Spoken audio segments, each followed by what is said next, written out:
perfecto. Bueno, ¿admitimos? Dale. Alesia, we start at 5 or what time Poniendo we say? gente. You had like 150 people, no? You can adapt also.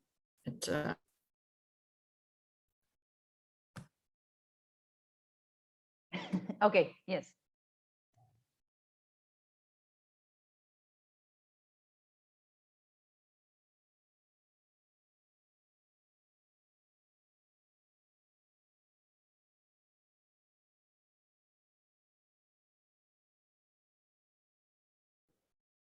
Buen día a todos, ¿cómo les va?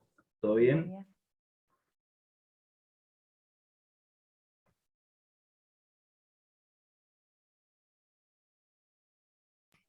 Yes. Buen día, yo no saludé, perdón. Good morning. Here.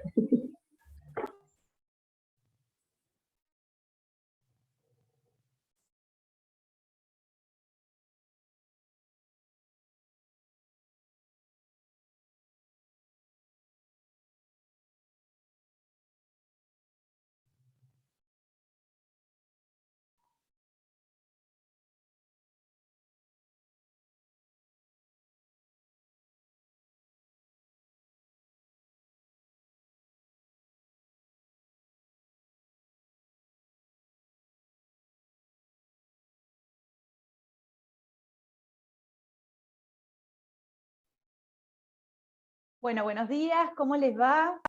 Bueno, mi nombre es Virginia González y junto con Alesia, Ana Carolina, Icrom, Pachamama y Asimpac les damos la bienvenida a este seminario de 3 días que se desarrollará online de manera internacional porque tenemos gente de todo el mundo, así que estamos súper contentos y contentas de tenerlas aquí como parte de este evento. En principio vamos a hablar, les pedimos por favor, vamos a grabar las sesiones y esto después se va a subir tanto en Pachamama como en Asimpac de manera posterior. Estos 3 días se van a desarrollar durante 3 horas. Debajo del diálogo aquí en la sala van a tener 2 opciones de interpretación, así que ustedes pueden elegir escucharlo en español o escucharlo en inglés. Lo que les pedimos por favor es que apaguen sus cámaras y sus micrófonos, así la grabación sale bien. Cualquier pregunta o duda que tengan, por favor escríbanlas en el chat y poco a poco las vamos a ir respondiendo. Por otro lado, bueno, aquí está Ana Carolina, que es parte de nuestra... estamos trabajando en conjunto, tanto Asimpac como Pachamama, así que Ana Carolina, muchísimas gracias por estar aquí, por ser parte de este proyecto. La verdad que fue muy interesante poder trabajar juntas. Y esperemos poder seguir trabajando, claro que sí. Y vamos a hacerla en 2 minutos. Alesia, si estás por ahí, y si te parece, podemos arrancar con la presentación. Ella es Alesia Strozzi, ella va a dar la primer charla, pero bueno, primeramente vamos a empezar a presentar el desarrollo de estas jornadas. En principio queríamos comentarles que quienes organizan en conjunto este seminario es el ICROM, quien representa el ICROM es Alesia en este caso, que está aquí con nosotros, pero bueno, es un equipo detrás que es mucho más grande. Asimpac, que en este caso lo estoy representando yo, pero por supuesto nuestro grupo de colegas está trabajando detrás, tanto socios como la gente de la comisión directiva, y por otro lado, el Instituto de Conservación y Restauro Pachamama, que en este caso está representado por nuestra querida Ana Carolina, que está aquí con nosotros. Por supuesto, el apoyo de Sancor Seguros, que está representado hoy por César Abatida, que hablará también en una de estas jornadas de este seminario. El Museo Sarmiento, que va a ser parte y ha sido parte de este proyecto, todo esto comienza a partir de una capacitación, a partir del ICROM, de manera online, que se da el College Asia Team, donde se realizaron un montón de trabajos continuos y capacitaciones, y a partir de eso surgió poder llevar este evento, o traerlo, mejor dicho, aquí a Argentina y a Brasil, y por supuesto a todos los países de Latinoamérica. Quiero agradecer enormemente el trabajo de Yui Ambani, que ha sido, la verdad, de mucho soporte para nosotros, porque es quien nos ha ayudado con la organización del Zoom y demás, a Constanza Ludeña, a Gedaya Garaibé, a Ignacio Legari, a Alesia Strozzi, por supuesto, y a Ana Carolina Delgado Vieira, que hoy están con nosotras aquí y que han trabajado muchísimo para que esto pueda llevarse adelante. Por supuesto, todas estas 3 jornadas van a ser interpretadas inglés-español, español-inglés, así que les agradecemos enormemente la colaboración de Anelei Lacalle, Laura Sangronis, Karen Hirschfeld, perdón chicas la mala pronunciación, Ana Carolina Ferro, Diana Crimi y Aldana Fresca, que van a estar con nosotros estas 3 jornadas, y por supuesto agradecer enormemente a Sancor Seguros, que ha podido colaborar para que las chicas hoy puedan estar con nosotros haciendo esta interpretación, que por supuesto el costo de esta interpretación ha sido muy bajo por la colaboración, en realidad lo hacen por colaboración a SIMPAC, a Pachamama y a ICROM, así que les agradecemos enormemente. Bueno, entonces, Alesia, te doy la palabra. Buenos días. Well, I do not really speak a lot of Spanish, and so I'll move direct to English. And I'm really thankful to Virginia and Ana Carolina for the willingness of being here today. So without further ado, let's then start with the presentation.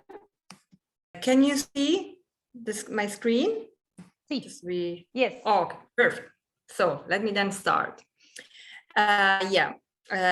So as I was saying, I really want to congratulate Virginia and Ana Carolina and the ASINPAC Associated, and also the Instituto de Restauración, for the willingness to share the knowledge acquired through the ICROM FARCO Leisure International course on rethinking risk management for cultural heritage collections.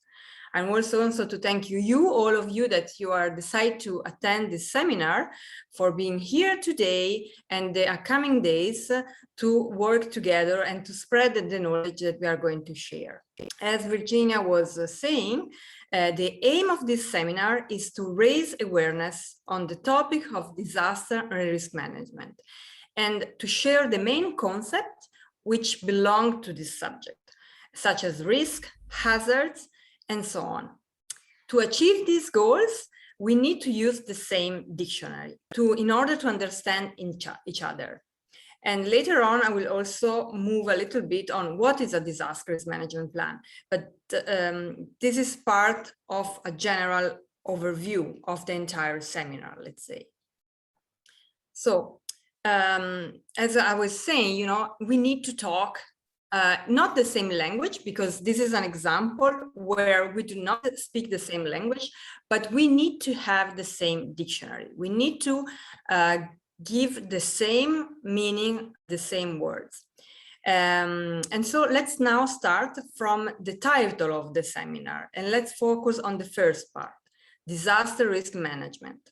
Management is the ability to deal with, and our focus will be managing disaster risk. There will be a presentation dedicated to risk, so I will not focus on this. My focus is on the word disaster. This is an example of a picture that actually is, I've expressly choose for you, because it's something that is touching you personally. It's the fire on the National Museum of Brazil. And when we see this, what we think, what we come up in our mind, is that what is a catastrophe. It's an emergency. It's a disaster. Indeed, it is. But what is really important that we need to use a common use of term. It is relevant to this seminar and also when we work to use the appropriate term in order to understand not only each other as heritage professionals, but also with those professionals who deal with disaster daily, the one that work as a primary resource on disasters. Because those terms are used every day as the same meaning, but actually when you work in a disaster, they have a particular meaning, each of them. We now focus on the word disaster again. And I'm really going to go into detail and read this. Disaster, as stated by the United Nations Officer for Disaster Risk Reduction, can be defined as a serious disruption of the functioning of a community or a society involving widespread human, material, and economic or environmental losses and impacts, which exceed the ability of the affected community or society to cope with using its own resources. And I want to stress again this, which exceed the ability of the affected community or society to cope with using its own resources. So this is the big difference when we talk about disaster. It's that is going to affect the community. While with the emergency is sometimes used interchangeably with the term disaster, as for example, in the context of biological and technological hazards, and this is another word that you are going to see later on, or as emergencies, which, however, can also relate to hazards events that do not result in the serious disruption of the functioning of a community or a society. Okay, I think we can summarize in this way. Emergency is related to one building. So it's just the one. It can be, I hope not, your house, if there is a water leakage or something. It is confined in the community around, it's not physically affected.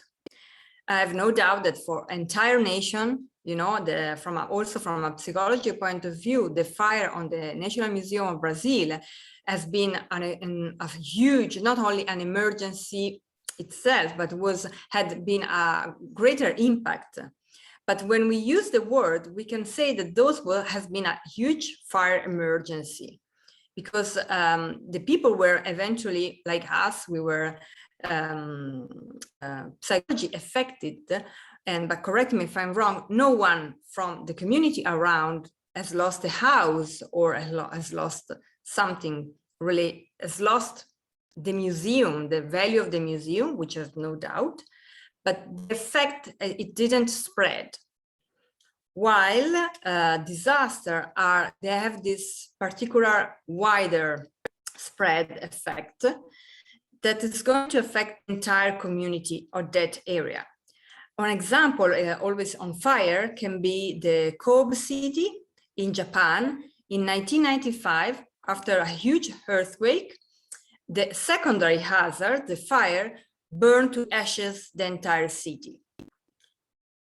And this is, I want to also show because I just focus on, for our own seminar, on the word disaster. Let me know if you can still see what's going. Can you see also the other screen? No. Can you see the website? No, Alicia. Oh, sorry, then let me do this. I thought I was sharing this.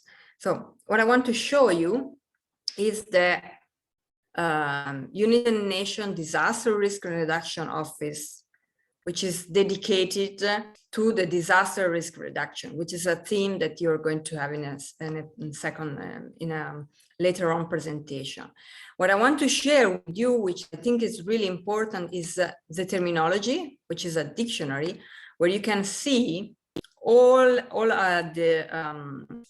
words that have been used in this field of disaster risk management, in order for all of us, just exposure or an awareness system. So it's a resource, an easy resource that you can later on follow.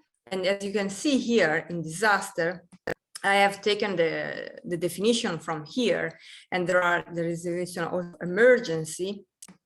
And what I want to stress is that for the scope of the Sendai framework, in order for all of us to understand what we are talking about, we have different, and the disaster also is getting in more detail, like small scale disaster, large scale disaster. So, but what is really important is that the local community is affected, okay? This is what I want to share. Let me now share again the PowerPoint. So here we are. Can you see, right? Yes. Okay. And now let's focus on the second part of the title, which is scenario-based training. What do we mean with this? Training, according to the Oxford Dictionary, is the process of learning the skill that you need to do a job. How then can we achieve to reach the goal to understand disaster risk management? Through the scenario. Scenario is a realistic story, or the most realistic one, of what can happen in case of a disaster. It is based on a previous assessment of the value for your collection, building, site, your cultural institution. I'm going to use the word cultural institution so I am going to compromise. I'm going to use it so I don't have all the time to say building, collection, theater. It's a bigger word that can collect all the others. So, and how the value, is based on the previous assessment. So the scenario is based on the previous assessment of the value of your cultural institution and the value, how it is distributed in your building or site. And is based on the assessment of the risk of your institution. So, and basically it's a story. So during the seminar, you're going to have the presentation on the significance of the value, which is the presentation I'm going to follow, the concept of risk and its components, and you will see these components, how they unfolded, and presentation by presentation, how they are related to build, how they are related in the scenario, and how you can use to build the scenario. We will start today with the Museo Histórico Sarmiento, later on with the presentation of Virginia, and then tomorrow you have the presentation of real scenarios of disaster and emergency, which have unfortunately occurred, but from which we must learn. These events may occur also to our museum and to our cultural institution. But if we know how the risk can unfold, we can work to reduce the loss. We need to be proactive, and of course, not everything is our hands, but if there is one little thing that we can do, it's really time to do. Also, the climate crisis is definitely something that there's no doubt any longer. So we are going to see more and more disaster around us, unfortunately. We will use this concept to write the procedure of the disaster risk management plan. And now let's go into detail. What is a disaster risk management plan? What I want to that you go, whatever, you go back home, you switch off the computer and say, okay, this is a disaster risk management plan. It is a process. This is really important. It's I'm going really to repeat and repeat. It is a process. when you write the procedures, assign a role and responsibilities, and once you have written or done, you cannot feel comfortable on having achieved the task, done, now we are safe, happy and safe. We need to make sure that our colleagues are participating, and we need to share this knowledge, and we need also to repeat the disaster risk management plan, make simulation, okay? It cannot stay in the drawer, but it should be revised and tested at least once per year. Doing so, we will move from being just, as a passive to be proactive and active, and we will know how to react.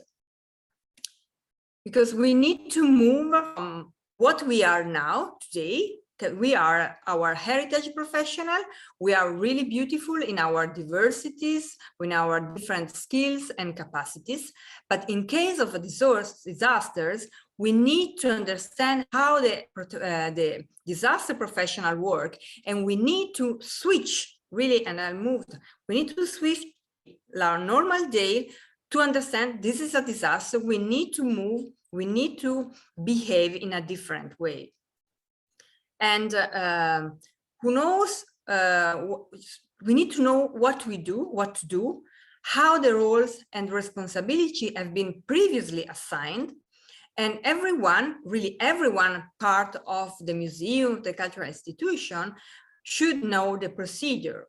We need to learn from the disaster professionals, as said. This is just some pictures to show that it is possible to collect all your colleagues and put them in a 2-hour simulation. These are part of an ICROM course where we are learning what to do, and later on we move back to our own museum, our own cultural institution, and we share the knowledge as Virginia and is doing today with you. And we need to also to understand that we need to make drills on, like we make normal evacuation drills, to learn out where is in case of fire, the nearest evacuation route, or in case of an earthquake, how we can protect ourselves. To stress the importance of the process to this concept, I just use, let me quote the Eisenhower: plans are nothing, planning is everything. Because during the planning, you are going to learn, you're going to test, you're going to prove, and you're going to share what are the procedures. Because if you just write down, like most of us museum, they do have the emergency plan, they have the disaster plan, but they are in a drawer, and there, in case of something happen, they are useless. Okay, we need to learn. We need to learn how they are, where they are. We need to also to share, also having in a cloud sources, and this is how we can better react. Because really a benefit of a disaster risk management plan, it's going to have a less chaotic response. You are going to be ready for the emergency and disasters, so you are going to save time, and time is really crucial. You know how much time can affect our objects, our cultural heritage.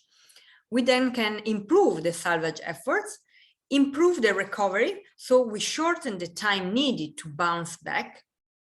And the other immediate impacts are that we can identify the preservation priorities, we update the contact information, and we reduce the cost of bouncing back.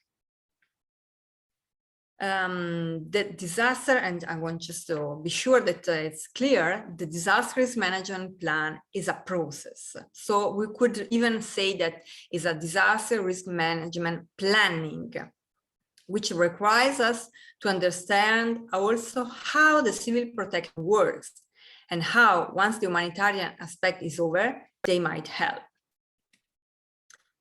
This is why we need to also to integrate the disaster risk management plan for cultural heritage into the one of the people, because all of us, basically all of us, it's let's say that in most of our countries, the law obligates, it's mandatory to have evacuation route and you know, having in place such as reducing the disaster, reducing the impact of the damage. Like, for example, for the fire, we have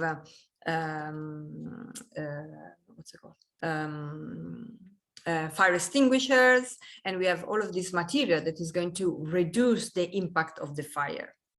So instead of doing two different things, it's really relevant to do things together. And this also will make our life easier, because we can start from something that's already there, from something that has a structure, and it's going to make just our life easier, because it means that through the scenario, we can say, oh, it's going, in case there is a fire on our collection, how we are going to save it. What can we do to reduce the impact of the fire on our collection? I'm not saying just, of course, there is the fire extinguisher, but also later on, you will see, better understand during the other presentation. Another plus of planning for a disaster, it's through this example. I think through an example, it makes just easier. If you plan for an emergency, which occurs just in your cultural institution, for example, a water leakage, you know how to respond to that specific case. But in case of a disaster occur, you are not prepared. You know, you see there's no hat on it, you know. But if you prepare yourself for a disaster, if you plan for a disaster, you are going also to be able to respond also for your own emergency, because you're going to use the disaster plan also for the emergency. The disaster plan allows you to understand how the system of the civil protection works. So how the disaster professional around yourself work, and allows you to know the stakeholders involved and the actors involved, and eventually you can also getting to know them and also understand to whom request help in case of needing, which gives you huge help in the midst of a chaos, because a disaster, as is first and foremost, is a moment of really chaos because of the huge impact that is going to affect the community. So the community doesn't have any guide, so I need to cope with this. I would like just to say a few words on the preventive conservation. In the preventive conservation field, it also uses the term risk, vulnerability, exposure, which is really good because it's going to help us to understand those concepts, but we need to make a distinction. Not all of these 10 agents of deterioration will cause a disaster. Only few of them, we can say, fire if it's going to spread disaster in all the city, water if it's a flood. But for example, incorrect humidity will not make a disaster. And I kindly ask you to keep in mind this, because actually those are really relevant. Later on, you will understand about the vulnerabilities that are connected. Preventive conservation is important. It's another field. We need to make distinction of it, because, you know, also the incorrect temperature is going to not make a disaster. But those things are our vulnerabilities, okay, that are going to increase the amount of risk. And later on, you will see in detail. I will just to finish with the last sharing, which is, I think, is really important. Los desastres no son naturales. There are no natural disasters. Disasters have human origins. You will find in the literature natural and man-made disaster, but hazards are natural, such as earthquake, volcanic eruption, floods. So Hazards are natural hazards. Disasters are not natural. Those hazards, such as earthquake, floods, volcanic eruptions, they have the right to be here. They are part of our world. They have shaped our world.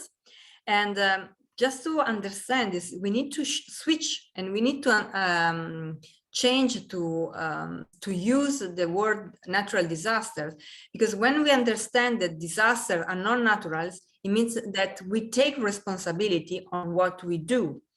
As just an example, if an earthquake occurs in a desert and no one is injured, it is simply an event. If these earthquakes occur in a city where people and things are injured or damaged, we will call it a disaster.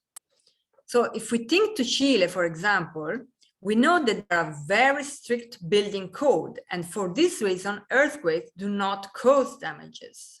So it's a part of our responsibility to understand where we are, which are our hazards, and how can we deal with it.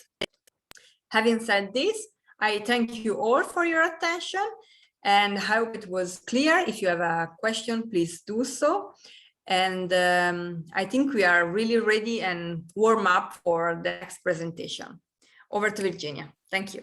Oh, gracias, Alesia. Alesia, yo pensando que ibas a hacer la mitad y hablar primero de determinadas cosas y después de tu ponencia, no te presenté correctamente. Así que lo voy a hacer ahora, porque corresponde que te presente. Así que antes que nada quería presentarles a Alesia.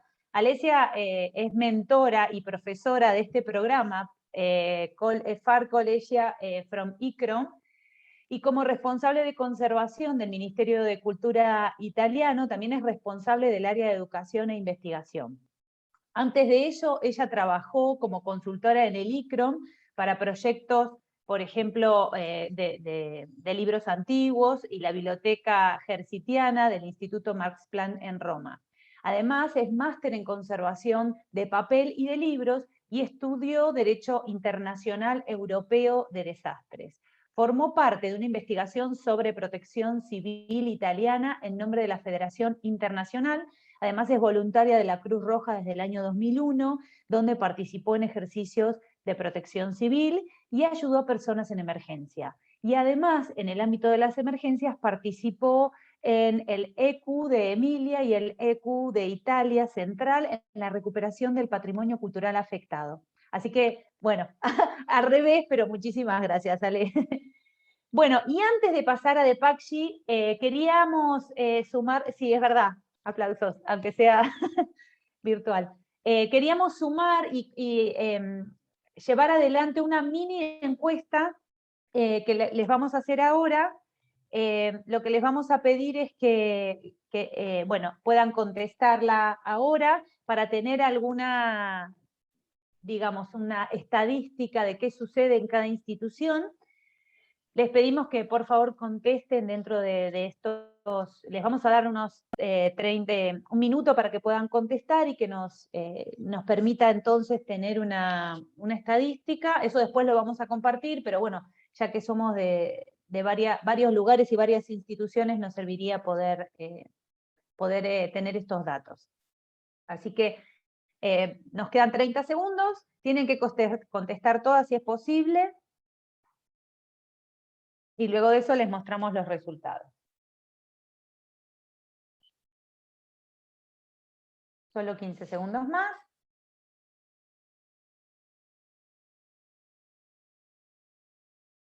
Muy bien. Espero que can use this. Sí, Alesia.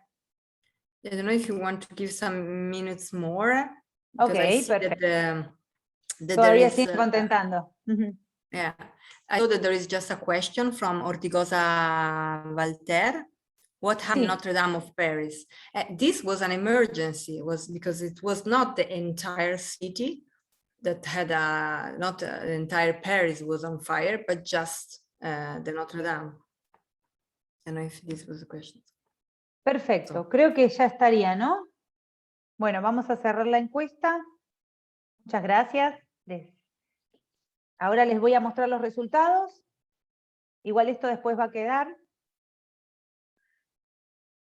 Muy bien. Perfecto. Bueno, y ahora vamos a pasar, muchísimas gracias, Alesia, por haber compartido tu experiencia y por haber abierto esta jornada que, bueno, siempre es muy duro empezar a hablar, ¿no? En estos seminarios, así que te agradezco un montón. Bueno, y ahora vamos a pasar a Deepakshi. Hola, Deepakshi, ¿cómo te va? Muchísimas gracias por estar aquí con nosotros hoy. Ella nos va a hablar sobre poder entender el valor y la prioridad de las colecciones. Deepakshi es doctora y trabaja actualmente como consultora en museos en el Museo Nacional de los Trenes, digamos, en Nueva Delhi, y en el museo su papel principal... esperen que voy a dejar de compartir esto. Ok, ahí está. Lo dejé de compartir. Bien, entonces en el museo su papel principal es el de llevar adelante el trabajo curatorial en lo que son las salas de exhibición y todo lo que son las galerías al aire libre. También trabaja en diversas exposiciones basadas en diferentes temas, como la conservación de las colecciones y de los archivos. Hizo su graduación en Historia en la Universidad de Nueva Delhi, digamos, su doctorado, y luego siguió una maestría en Conservación, Preservación y Gestión del Patrimonio en la universidad con medalla de oro. También obtuvo el doctorado en el Departamento de Conservación Nacional del Instituto Nacional en Nueva Delhi, en India, y comenzó su carrera trabajando como conservadora en Indian National Trust for Art and Cultural Heritage, en Nueva Delhi, durante casi un año, que esto fue durante el 2010. Luego se unió al National Institute del museo, donde se ocupó de varios proyectos de conservación de arte, organizó prácticas, talleres, seminarios de conservación, de lo que eran los estudiantes de la maestría en conservación de arte y especialmente conservación de materiales de papel y prepapel durante 8 años. También fue galardonada con la beca Ernest March para visitar Viena, Austria, para realizar distintos trabajos de investigación, trabajos técnicos relacionados con su doctorado. También participó de varios talleres y conferencias que se realizaron en varias partes de Europa y en Australia, y simultáneamente publicó 11 artículos de investigación a nivel internacional y nacional, revistas, tanto en revistas como en plataformas. En el foro internacional fue recientemente nombrada asistente de coordinador del ICOMCC, que es un órgano del el International Council of Museums, y se dedica específicamente a conservación, y su grupo de trabajo es Teoría e Historia de la Conservación. Deepakshi recientemente ha participado en uno de los cursos especiales Repensar la gestión del riesgo de desastre para las colecciones del patrimonio cultural, ofrecido por ella entre el año 2020 y 2021, que fue organizado por el ICROM y sus socios. Deepakshi, muchísimas gracias por estar aquí hoy y por brindarnos tu experiencia, y te doy la palabra.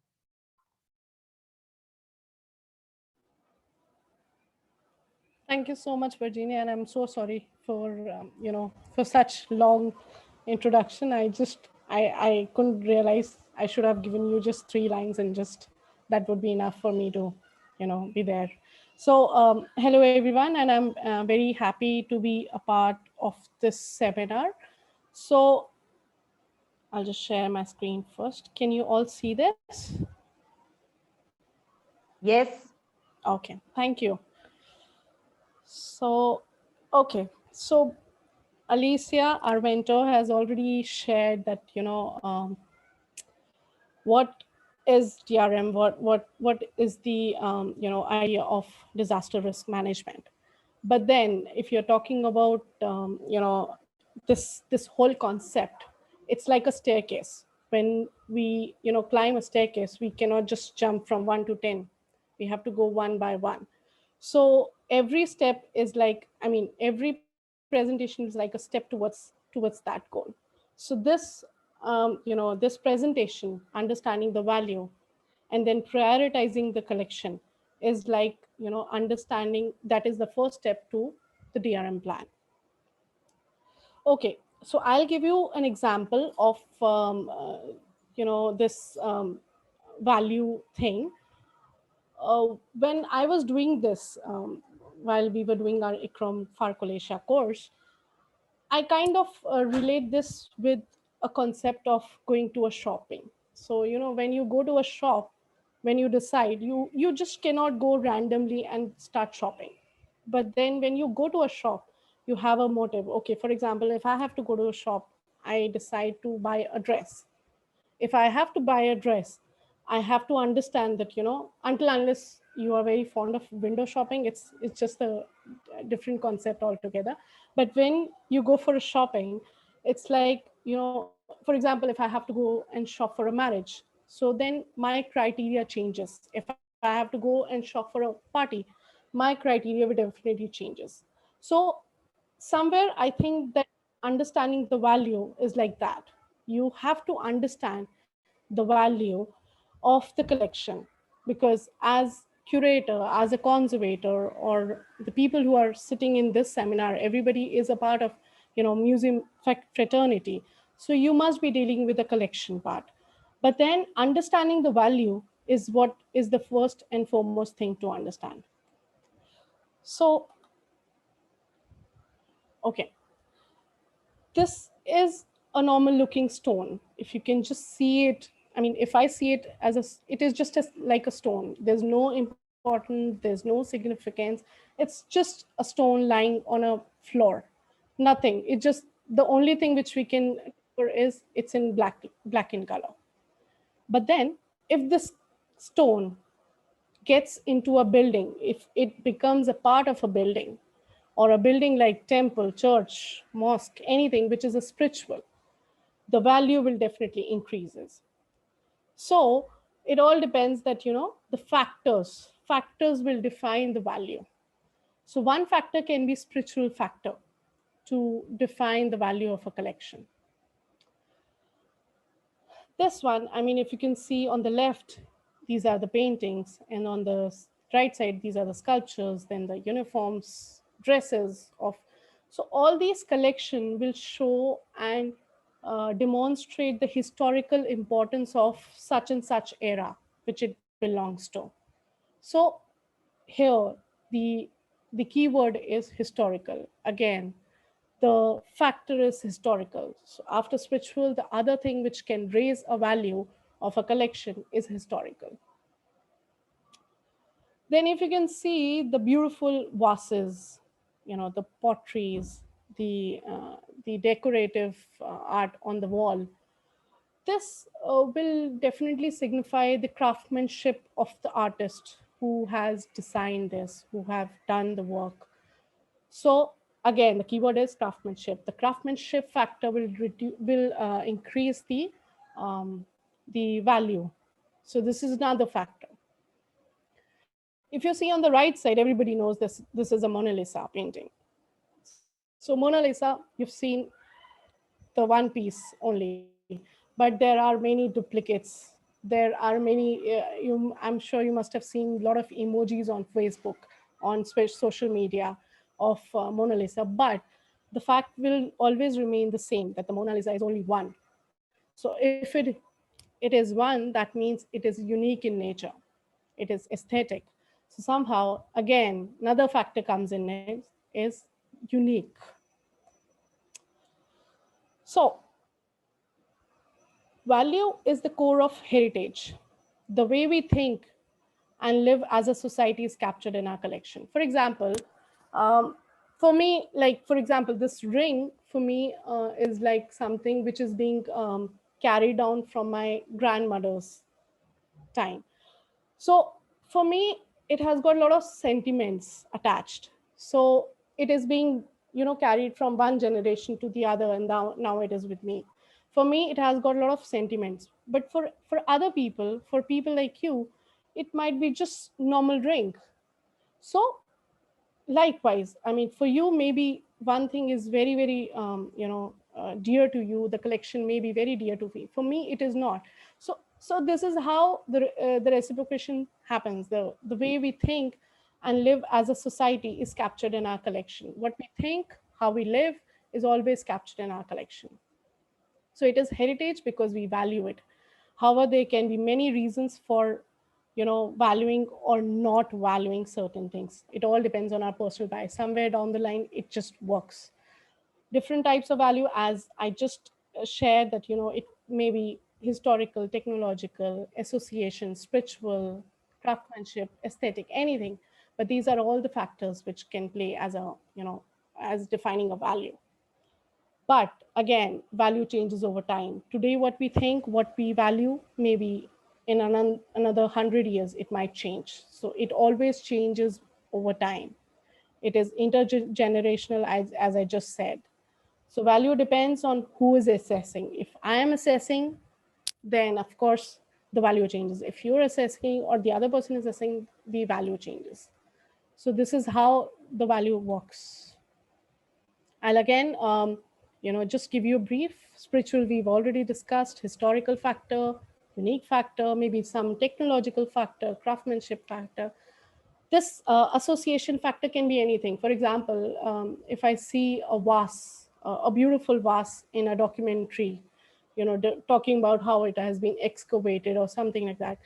So I have seen it on the screen, on a web series or on a documentary. So somehow my connection or the value of that thing will definitely rises up. Now, when you have, that these are the factors for value. This is how the value is being defined. These are the factors for the value. Then you work on the value distribution.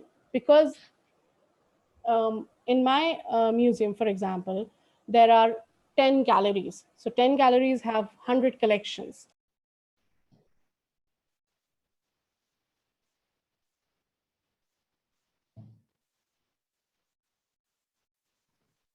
Bueno, se le debe haber cortado internet a Deepak. Esperemos que vuelva en breve.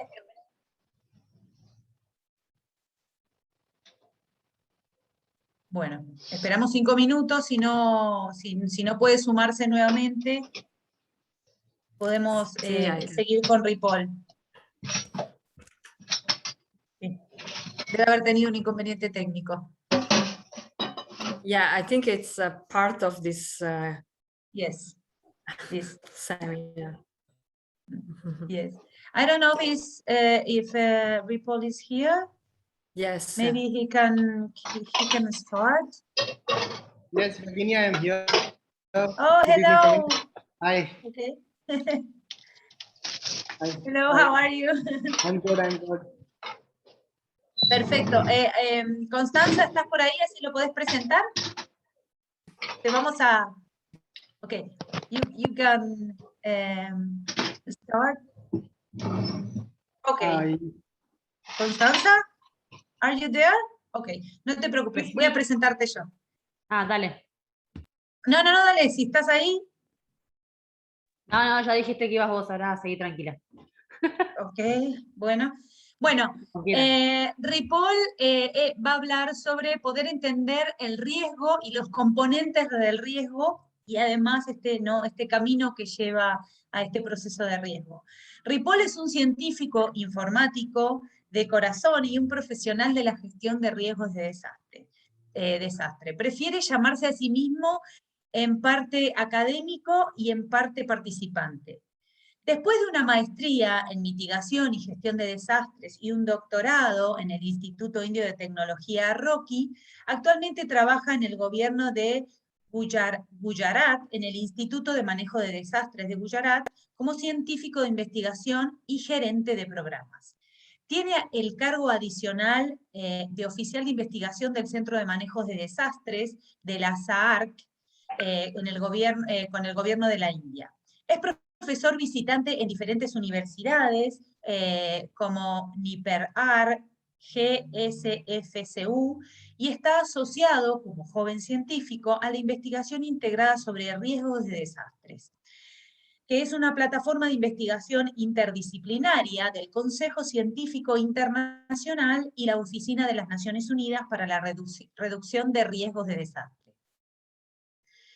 Por otro lado, es miembro fundador de la Plataforma Nacional de Jóvenes y Jóvenes Profesionales de la India que trabajan en la gestión de riesgos de desastres y la adaptación al cambio climático, conocida como Confederation of Risk Reduction Professionals. La plataforma cuenta actualmente con más de 200 miembros de diferentes orígenes, provenientes de universidades y organizaciones de renombre en todo el mundo. La CRRP es parte de la alianza UNSPIRE, que es un movimiento global en todo el mundo apoyado por UNDRR y la UNESCO. Es un emprendedor social y está involucrado en los institutos de riesgos y resiliencia que asumen proyectos innovadores en el cambio de la gestión de riesgo y de desastre en campos afines. Ripoll tiene un gran interés en integrar la conciencia cultural colectiva de una comunidad, conocimiento indígena, prácticas culturales, en la reducción de riesgos de desastres. Es un primer auxiliar cultural capacitado para ayudar al campo cultural en tiempos de crisis por el ICRO. Así que, bueno, después de este enorme currículum, le vamos a dar la palabra entonces a Ripoll. Ripoll, lo único que quería solicitarte es que por favor nos hables despacio para que las traductoras puedan poco a poco traducirte, porque hablas muy rápido.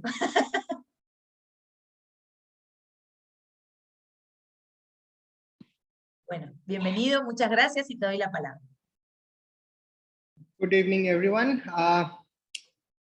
Good evening from India, actually. It's sundown, almost sundown here. And I have been asked to present and discuss about risk path. Apologies because I would be talking in English, and I do understand that language is a huge barrier when we talk about disaster risk management as such. So bear with me, I will try to be as simple and as lucid as possible. And if you have any questions, any problems whatsoever, please do stop me and you can ask me. I may not be able to answer all the questions, but I'm very confident that since Alicia is also here with us today, it will become very, very easy. If someone can just confirm if my screen is visible so that we can start off. Yes. Perfect. Thank you so much. Thank you for having me. And since we are going to talk about risk path, it's very important that we understand what risk actually is. So breaking it down into very simple English, risk is the likelihood or the chance of something unwanted or something bad happening. It is as simple as that, right? So if we extend this understanding of risk to disaster risk, it is the likelihood or chance of a disaster happening. It's very simple, right? The understanding is simple, but what happens is that when we break down disaster risk, it forms three very important components which we need to look into. The three components are hazard, exposure, and vulnerability. Now, to understand risk or even to understand risk path, it is very important that we understand what hazard is, what exposure is, and what vulnerability is. And only then can we probably be able to understand risk in its full plethora, full spectrum of it, right? So since disaster risk is the probability of a disaster happening or a chance of a disaster happening, we also need to understand what disaster is. Now, I would like all of you to take a pause and think about the fact that the understanding, the definition of disaster is very different in the different parts of the world, right? For example, in India, we have a legal definition of disaster. At the international or global level, there is an international understanding what disaster is, which has been established by the United Nations Office for Disaster Risk Reduction. Similarly, in your countries, you also may have a legal definition of disaster. I'm not talking about the definition of disaster that we come across in any dictionary. That's very different. That's completely different. What I'm talking about is the legal definition, which is in a way defined by the government of the nation or the state, right? So since we are all on an international platform, I would like to point out the international or the globally accepted definition of disaster, which is a serious disruption of the functioning of a community or a society at any scale due to hazardous events interacting with conditions of exposure, vulnerability, and capacity, right? This is exactly what we saw in the last slide. It is made up of three very important components: hazard, exposure, and vulnerability. And when these three components interact with each other, what happens is there's an outcome event, something happens, right? Now, if that event is within the coping capacity of the community or the organization or the state or the province, then it is not a disaster. If it goes beyond the coping capacity, then it is a disaster. So this is a very, very, subjective understanding that we have of disaster, because depending upon the capacities of different states, different institutes, different organizations, different nations, disaster can be very, very relative, very, very subjective, and very, very different for everyone. So what I'm trying to point out here is that when we use terms like risk, disaster risk, or disaster for that matter, we need to be very, very careful of what we actually mean. Many a times I have come across, since I have the privilege of working with the government here, many a times what happens is that there are events which probably can be termed as emergencies, or let's say just an accident perhaps, right? But people have the tendency to tag that particular event as a disaster. We need to understand that the term disaster has a very widespread effect and impact. When we are talking about disaster, we mean lots of things. I mean, people's lives are lost, buildings are damaged, infrastructure is damaged, right? Livelihoods lost, so many things. So that is completely different. And a mere accident or a fire event is not a disaster until and unless the consequences are way beyond our capacity. So I do understand that it is very tricky to understand the difference, but there is a very fine difference. So we need to understand that disaster risk is the chance or the probability of a disaster happening, and disaster is has a very, very wide understanding, has a very wide interpretation where we involve communities. It is bigger than a single institution or a single organization for that matter. It involves communities, it involves societies, right? So this we have to be very, very clear of. So now when we merge the understanding of risk and the understanding of disaster, and we try to establish an accepted definition of disaster risk, it is the potential loss of life, injury, or destroyed or damaged assets. So it's very simple, right? We are talking about the chance or the probability or the potential of lives being lost, of injuries, of destruction and damage of assets. As simple as that. And it is very important that we understand that when we're talking about disaster risk, we are talking about probability. We are talking about chance, right? In its very understanding, it's very proactive. We are not talking about managing a consequence or managing a disaster. We are talking about managing disaster risk. That is something which has not yet happened, but can eventually lead into a disaster. So we are talking about managing that particular risk. So which can eventually lead on to potential losses of life, injury, or damage of assets. So this is a very fundamental understanding of disaster. This is of disaster risk.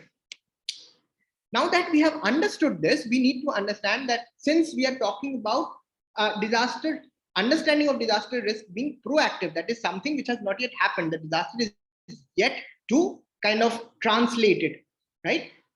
So we need to understand that how we can manage those particular risks. So as we were talking, hazard interacts with exposure, which interacts with the vulnerability of the exposed assets and elements. I know that terminologies are very difficult in a way to understand, and particularly in this context, but I will try to explain it as simply as possible. So a hazard can be a natural hazard. It can be a man-made hazard. Natural hazard as an earthquake, for example, hurricanes, typhoons, tsunamis. These are natural hazards. Now, these hazards interact with exposure as in elements which are of interest to us, right? And if these elements of interest are vulnerable or are weak and they cannot withstand the effect or the impact of the hazard, it would eventually lead to an event, right? Now, this event necessarily need not be a disaster. As I was saying, it can be an emergency. It will not result in the serious disruption of the functioning of the community or the society. The organization or the institute or the small section of the society may come to a halt, but it will not be disrupted. So there are chances that we can still bounce back to life as usual, to life as normal, right? But what happens is that when all of these elements come together, combine together, and they overwhelm our awareness, they overwhelm our preparedness, that is when it translates the risk, the chance actually becomes a consequence, a disaster. So the bottom line of all of this is that when the coping capacity of the community, it can be a community, it can be a state, it can be institute or an organization like your museum, like your place where you collect your artifacts or your exhibits, this organization fails to deal with the event or that emergency situation, it becomes a disaster. So we need to be very, very careful of how we tag these events. Are they just events? Are they just accidents? Or are they actually disasters, right? So this needs to be very clear. And this happens only when we as a community or as members of any institute or organization fail to cope up with the effects and impacts, right? So this is a very simple understanding of how risk translates into a disaster. Now, until and unless we understand this entire thing through examples, we will probably not be able to understand it. So let me break it down into a very generic manner, so that we develop a fundamental understanding. And then we will run through 3 cases where we kind of look into all these aspects individually in a segmented fashion. So as I was saying, hazards can be natural hazards, earthquakes, hurricanes, floods, man-made hazards, the most common one being fire. Now, these hazards interact with exposure. What is exposure? Exposure is simply the elements of interest that might get affected by the hazard. For example, when we talk about earthquake does not take place in a very small region, right? So let's say a full area, a full community, or a full district, a full province is affected.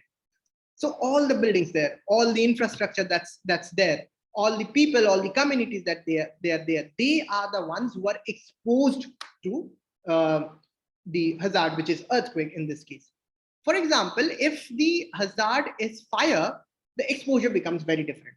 For example, if the fire starts from an electrical short circuit and it eventually blows up into a big full-blown fire, then it starts from a room, right? And due to the failure of the institute or the organization to control it, to control the spread of it, what happens? It moves from one room to another room, eventually engulfing the entire building. And along with the rooms, what happens is all the artifacts, all the exhibits that are placed inside, they're all gone. So all these things, in some cases, the museum that we have, the building is very important to us. It's perhaps a building which is 100 years old and it's of huge significance to us, right? So in case of an earthquake, of course, the building is a problem. It's old. It probably might not be structurally so strong to withstand an earthquake. So there are many things that can be exposed. So the building itself can be exposed. The rooms